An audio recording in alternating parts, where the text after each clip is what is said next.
15 August સ્વતંત્રતા દિવસ નિમિત્તે નવલખી 12મીએ તિરંગા યાત્રા યોજાશે. હર ઘર તિરંગા અભિયાન હેઠળ પાલિકા દ્વારા ગૃહ રાજ્યમંત્રી હર્ષ સંઘવીની અધ્યક્ષતામાં તેમજ મુખ્ય દંડક બાળકૃષ્ણ શુક્લ અને મેયર પિંકીબેન સોનીની ઉપસ્થિતિમાં સાંજે 4 કલાકે તિરંગા યાત્રા યોજાશે. યાત્રામાં ભાજપના કાર્યકરો, સ્કૂલ, કોલેજ, સામાજિક સંસ્થા અને રહીશો સહિત 25,000થી વધુ લોકો જોડાવાની શક્યતા છે. ઉપરાંત હર ઘર તિરંગા અભિયાન હેઠળ 2 લાખ ધ્વજનું વિતરણ કરાશે.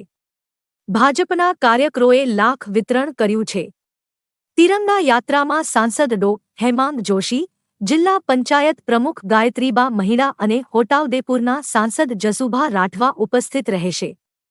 જ્યારે તમામ ધારાસભ્યો, ન્યૂ કમિશનર, કલેક્ટર અને પોલીસ કમિશનર પણ તિરંગા યાત્રાને લીલીઝંડી આપશે, જેને લઈ વડોદરા શહેર નવલખી મેદાનમાં તળાવમાં તૈયારીઓને આખરી ઓપ આપવામાં આવી રહ્યો છે અને તિરંગા યાત્રાના સમગ્ર રોડ પર તિરંગાના ફ્લેગ લાઇટિંગથી સુશોભિત કરી દેવામાં આવ્યું છે.